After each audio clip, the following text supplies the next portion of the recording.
going on, guys? Necromancer Noob here. Enhanced Nightlords have officially been announced, and we have our first one, which is the Enhanced Gaping Jaw. We're going to go over their post that they just made talking about their plans and what to look forward in the future. I'm going to take a crack at it solo, show off some gameplay, and let's talk about it. I'm going to give my thoughts and opinions and want to hear from you, so make sure to like the video, subscribe, and comment down below. I love talking to y'all, but otherwise, let's get started. As announced a few weeks ago, stronger and more challenging versions of the following Nightlords will begin to appear from the depths of the night as Everdark Sovereigns over the next few weeks: Gaping Jaw, Sentient Pest, and Dark Drift Knight. Other Everdark Sovereigns, Tricephalos, Augur, Equilibrious Beast, and Fisher in the Fog will be added to the game at the later date. Every week, a new Everdark Sovereign will arrive in Limveld. After an Everdark Sovereign appears, anyone who has defeated the original version of that Nightlord will be able to face its Everdark Sovereign form. When the time is up, the Sovereign will disappear from the available expeditions. For now, these limited time versions of the Nightlords are extremely challenging and pose an even greater threat to the Nightfarers with new moves and increased power. The first Everdark Sovereign, an enhanced version of Adele, Baron of the Night, Gaping Jaw, is now available. This encounter will be available from June 19th to June 26th. If you can defeat these enhanced versions of the Nightlords before they return to the darkness, you will receive Sovereign Sigils as a reward, unique tokens that can be exchanged for special relics and other items. Beating an Everdark Sovereign for the first time grants additional Sovereign Sigils. This is the beginning of the Everdark Sovereign cycle. As the power of the night ebbs and wanes, the Sovereigns will soon return to the abyss they came from, learn their patterns, share their knowledge, and rise up together to beat them before they disappear. Steel yourselves, Nightfarers, the night is far from over. Thank you for your passion and support. So right off the bat, I'm not super crazy about it being a limited time event or limited time mode for just a week. But I am glad that they're at least adding a different one each week so we get our hands with it and can play around with it for just a little bit, and that hopefully they, add it permanently in the future. I will also say though, I was expecting maybe them to enhance the knights themselves, like make the night runs just a little bit harder overall, maybe some different experiences, some different bosses along the way. It is kind of a letdown that we do get the same runs with the same bosses, but it's not the end of the world. I still don't mind the variety that they do give us. Now, I've done about 3 runs so far. My first run was the closest I got. Probably 5 good hits and I could have taken them out, so I was really upset I didn't finish them off that run. My first run, that would have been crazy. My second run, I just kind of gave up on the first night. It was just gypped. It was a pretty bad run all in all. The third night, I got to him again, but I got messed up pretty bad. I maybe only got him to like a third of HP. It's definitely a tough variation. The movesets are pretty crazy. It's a really cool boss fight, don't get me wrong. It's definitely doable solo as well. Like, I will put that out there. I'm not the greatest player, so the fact that I can almost do it solo right now, just starting, it's a sign, right? But of course, something like this is definitely for more of the experienced players who have knocked out all the bosses already and just want that extra challenge. I'm glad we're getting that extra challenge. Let's not beat around the bush anymore. Let's just show off the gameplay of the Nightlord enhanced version of the Gaping Jaw.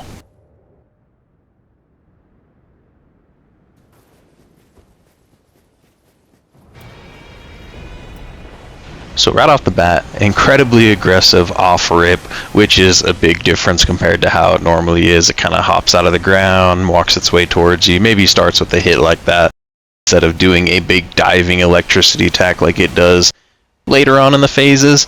This is a pretty rough off the start, but I got pretty decently far. For the most part, it is pretty rinse and repeat. When it comes to something like Iron Eye, I do like that. You can already add the poison on there if you have the right relics for it. But not to mention, if you're doing Iron Eye, his skill is just so strong in terms of getting iframes for a dodge and also adding a debuff on the boss or the enemy that you're fighting. Now at this point, I could have came in there and started getting some good hits in. I could have got that critical hit on the face. I don't know, I just got a little too scared, so I just sat in the back just shooting arrows. Like I mentioned before, his skill is so strong. If you think he's going to come at your way, just throw your skill out there. You're going to do a little bit of damage. You get out of the way, you get behind him, you get some free shots in there. For the most part, it's not until that halfway phase where he gets really tricky, in my opinion, and you'll see that very shortly.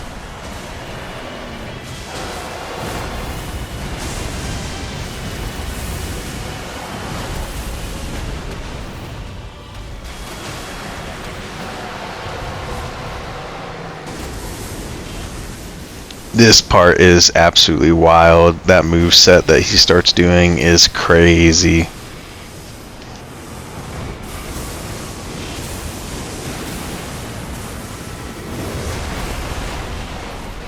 Now, if you play solo like me, it is so easy to stock up on those self revives. Make sure you do so. You already get one free one per night. But aside from that, you can stock up in at least maybe 2 to 3 more if you're lucky on your run. That'll help you on the final boss so much.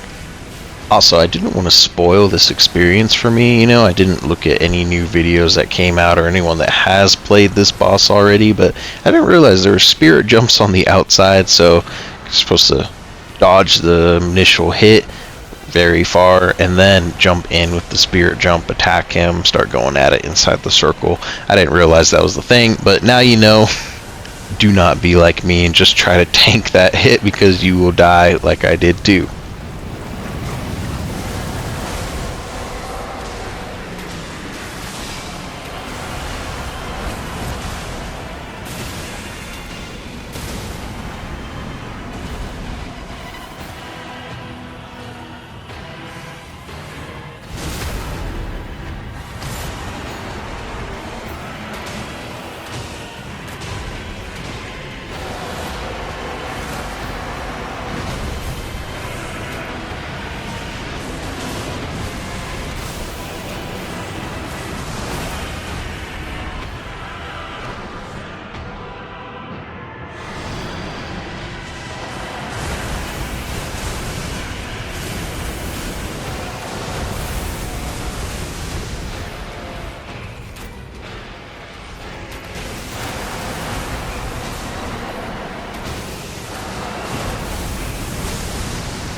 What do you think so far? That is the enhanced version of the Nightlord. Have you played it? Have you fought it already? Are you going to fight it later on? I was so close on my first run. I was so disappointed in myself. Definitely going to take a crack at it when I get off work later on tomorrow. So, and as in tomorrow, I mean, I guess in the nighttime, because it's already going to be the morning pretty soon.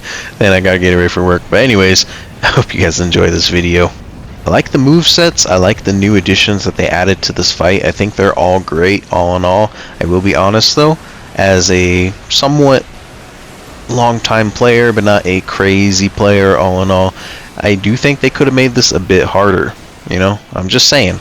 This might be a weird opinion, but I think they definitely could have made this a bit more challenging. Like I said, what do you think of these changes so far? What do you think of this update? What do you think of the Nightlord in general? What do you want to see? Are you disappointed? Are you excited? Anyways, I will see you all in future videos, and, you know, have a good rest of your day. Bye-bye.